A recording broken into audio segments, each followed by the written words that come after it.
شرفنا ونور عيننا ومحمدا عبده ورسوله صلى الله تعالى عليه وعلى آله وصحبه أجمعين أما بعد فأعوذ بالله من الشيطان الرجيم بسم الله الرحمن الرحيم إنا لله وإنا إليه راجعون صدق الله مولانا العظيم وبلغنا رسوله النبي الكريم ونحن على ذلك لمن الشاهدين والشاكرين والحمد لله رب العالمين دم کے پاک مانگا ہے سامن میں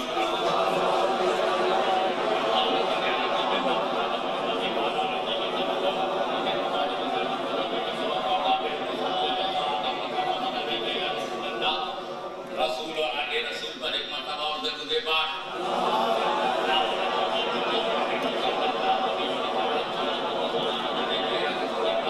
نبی اور آگے نبی پر ایک مرتبہ اور بآواز بلند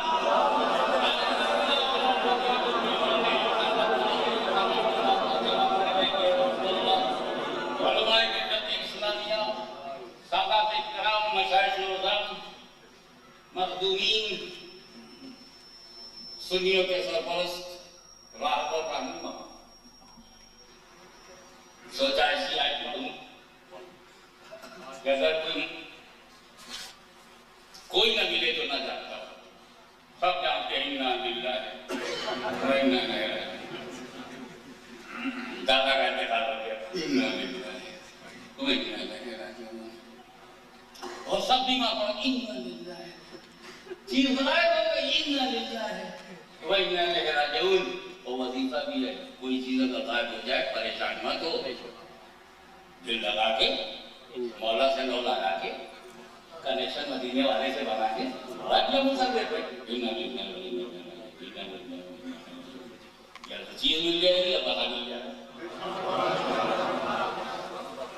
میں بتانا چاہتا ہوں کہ یہ you are very very habitual to use this ayat mubarakah in your personal life, in your practice کہ اِنَّا لِلَّهِ جنازہ دیکھا کوئی کچھ نہیں بولا دیکھتے ہی بات ہوتا اِنَّا لِلَّهِ ہر چیز اللہ کے لیے everything for Allah وَإِنَّا إِلَيْهِ راجعون no doubt اسی طرف سب رجوع کر جائے گی سب پلٹ جائے گی یعنی ہمارے جنازے کو دیکھ کے جو مت سمجھنا کوئی مردہ جا رہا ہے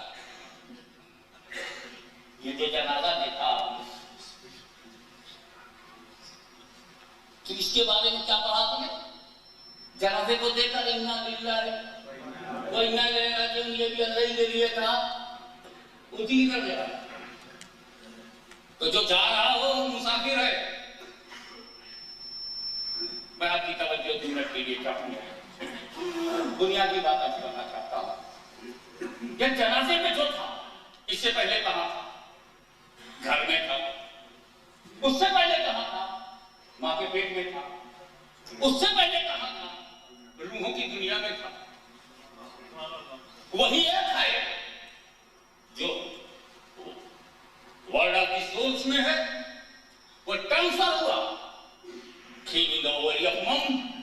ماں کے پیٹ میں آیا وہاں سے 9 مہینے بعد ٹرانسفر ہوا اس دنیا میں اس دنیا سے 70 برس میں 80 برس میں 10 سال میں 10 مہینے میں 1 دن میں 1 گھنٹے میں 1 ہفتے میں 1 سال میں 10 سال میں 80 سال میں 90 سال میں 100 سال میں جب چاہا ٹرانسفر یہاں سے ہوا تو قبر کے پیٹ میں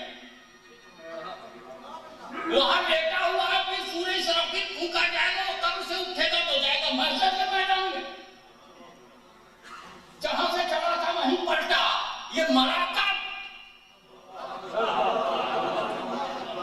یہ تو صرف دنیا ہی بدل جا رہا روحوں کی دنیا سے ماں کے پیٹ کی دنیا میں آیا ماں کے پیٹ کی دنیا سے پھر دنیا کے پیٹ میں آیا دنیا کے پیٹ سے پھر قبر کے پیٹ میں گیا قبر کے پیٹ سے محشر کے میدان میں گیا یہ مرا کب آپ مسافر ویسٹرن ملک بدلتا چلا جائے تو ہم سے مردہ کہیں گے انڈیا سے پاکستان پہنچا پاکستان سے انگلستان آ گیا تو کیا مردہ ہے مکان بدلنے والے کہیں مردہ کہلاتے ہیں پھر مردہ کہو پھر زندہ کہو تو وقت کم ہے میں مردہ سے کہوں گا کسے میں زندہ اسے کہوں گا جسے خدا نے اللہ کی بولی اور ہے، ساتھ ساتھ ملا کی بولی اور ہے۔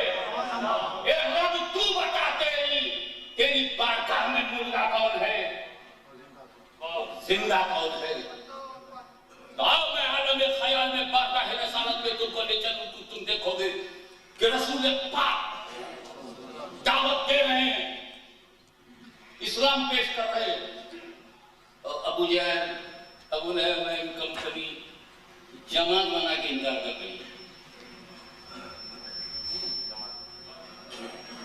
کلیکٹیولی انکار کر رہے ہیں، اجتماعی طور پر انکار کر رہے ہیں۔ رسول نے اسرار بڑھا دیا، مجاہدین نے انکار بڑھا دیا، پیغمبر کا اسرار بڑھ گیا، کافروں کا انکار بڑھ گیا۔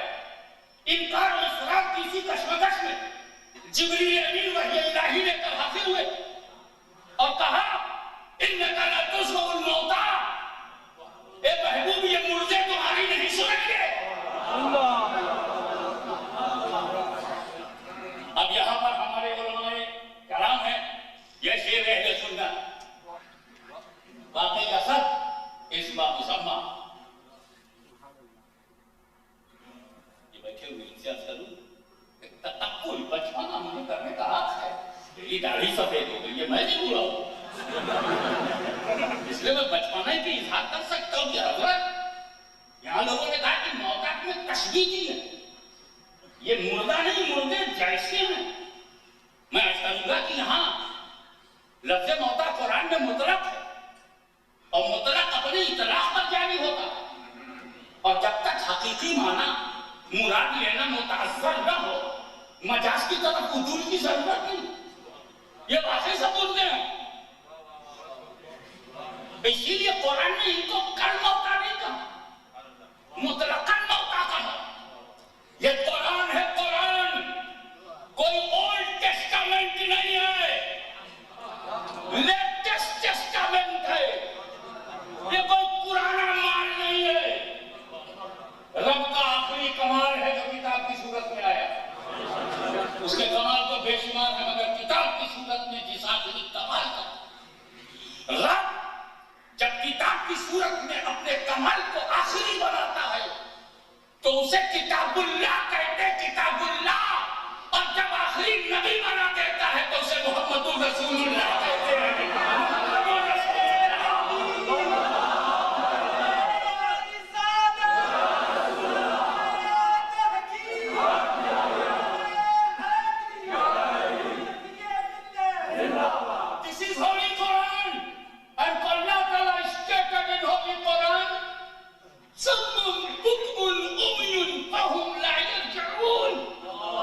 یہ سمم کسے کہا؟ یہ قرآن کسی کہتا ہے؟ یہ بہیرے ہیں۔ بہیرہ کس کو کہتے ہیں؟ جو کان سے نہ سنے۔ گونگا ہے یہ، گونگا کس کو بولتے جو منہ سے نہ بولے۔ اندھا ہے، کان سے نہ دیکھ کے بلائنڈ ہے۔ ابو جہل کو قرآن نے بلائنڈ کا، بہیرہ کا، حالانکہ وہ سب بری بری بات سنتا ہے۔ اندھا کا قرآن نے، حالانکہ وہ دوڑتا تھا روڈ پر۔ تو وہ ابو جہل جو آنکھ والا ہے اسے قرآن نے اندھا کیسے کہہ دیا؟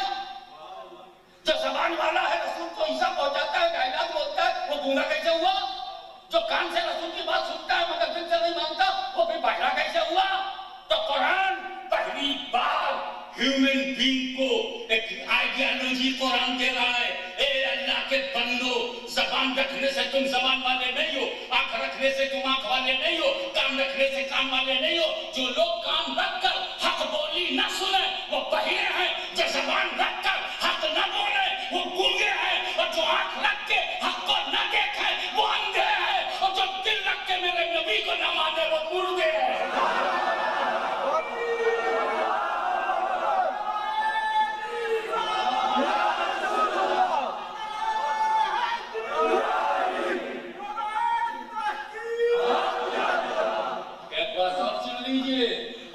چلتا پھرتا ہے اور قرآن کی نظر میں مردہ ہے، کھاتا پیتا ہے اور قرآن کی نظر میں مردہ ہے۔ Circulation of blood is continued, but he is dead in the eyes of Holy Quran۔ وہ بولتا ہے مگر مردہ ہے، چلتا